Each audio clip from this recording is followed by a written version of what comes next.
मित्रों, भगवान शिव की लीला अनंत है। भगवान शिव को इस सृष्टि के पालक और संहारक कहा जाता है। दर्शकों, आज हम बात करेंगे शिव पुराण के बारे में। शिव पुराण के इस पहले एपिसोड में हम जानेंगे कि अधर्मी देवराज को कैसे शिव लोक में स्थान मिला था। तो चलिए शुरू करते हैं आज की ये कथा के बारे में।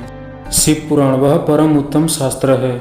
शिव पुराण जिसका पूर्व काल में भगवान शिव ने ही प्रवचन किया था। गुरुदेव व्यास ने संत कुमार मुनि का उपदेश पाकर बड़े ही आदर से संक्षेप में ही इस पुराण का प्रतिपादन किया है। इस पुराण के प्रणयन का उद्देश्य है कलयुग में उत्पन्न होने वाले मनुष्य के परम हित का साधन।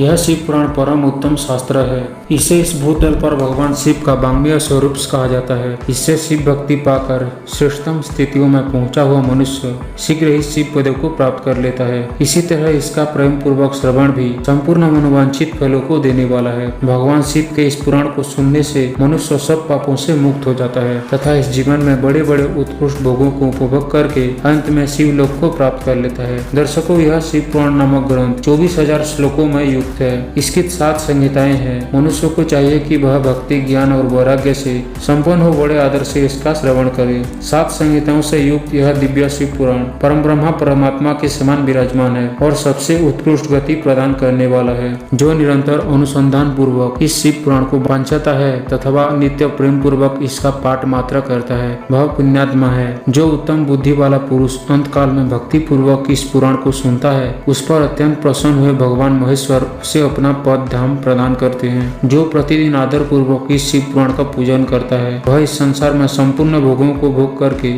अंत में भगवान शिव के पदों को प्राप्त कर लेते हैं। यह निर्मल एवं उत्तम शिव पुराण धर्म, अर्थ, काम और मोक्ष रूप चारों पुरुषार्थों को देने वाला है। अंततः सदा प्रेम पूर्वक इसका श्रवण एवं विशेष पाठ करना चाहिए। उसके बाद सोनक जी ने कहा, हे सूत जी, आप धन्य हैं, परमात्मा तत्वों के ज्ञाता है। आप कृपा करके हम लोगों को यह बड़ी अद्भुत एवं दिव्य कथा सुनाई है। भूतल पर इस कथा के समान कल्याणक सर्वश्रेष्ठ साधन दूसरा कोई नहीं है। यह बात हमने आज आपकी कृपा से निश्चय पूर्वक सुन ली, परंतु कलयुग में इस कथा के द्वारा कौन कौन से पापी शुद्ध होते हैं उन्हें कृपा पूर्वक बताइए और इस जगत को कृतार्थ कीजिए।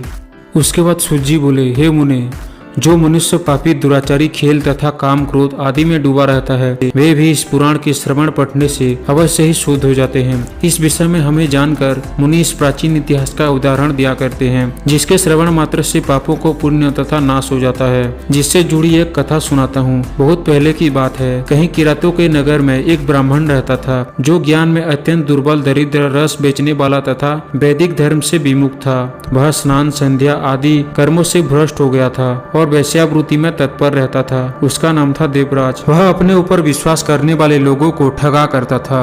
उसने ब्राह्मणों, क्षत्रियों, वैश्यों, शूद्रों तथा दूसरों को भी अनेक बहानों से मारकर उनका धन हड़प लिया था, परंतु उस पापी का थोड़ा सा भी धन कहीं धर्मों के कामों में नहीं लगा था।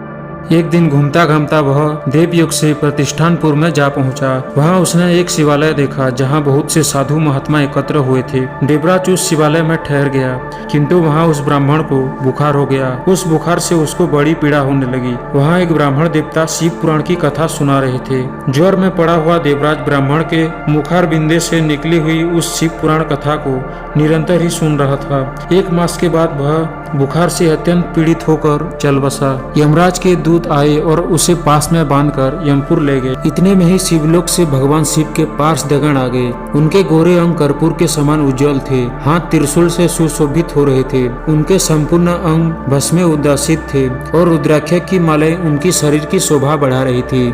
वे सब के सब क्रोध पूर्वक यमपुरी में गए और यमराज के दूतों को मार पीट कर बारम्बार धमका कर उन्होंने देवराज को उनके चंगुल से छुड़ा लिया और अत्यंत अद्भुत विमान पर बैठा कर जब वे शिवदूत कैलाश जाने को उद्यत हुए उस समय यमपुरी में बड़ा भारी में कोलाहल मच गया। उस कोलाहल को सुनकर धर्मराज अपने भवन से बाहर आए। साक्षात दूसरे रुद्रों के समान प्रतीत होने वाले उन चारों दूतों को देखकर धर्मज्ञ धर्मराज ने उनका विधि पूर्वक पूजन किया और ज्ञान दृष्टि से देखकर सारा वृत्तांत जान लिया। उन्होंने भय के कारण भगवान शिव के उन महात्मा दूतों से कोई बात नहीं पूछी, उल्टे उन सब की पूजा एवं प्रार्थना की।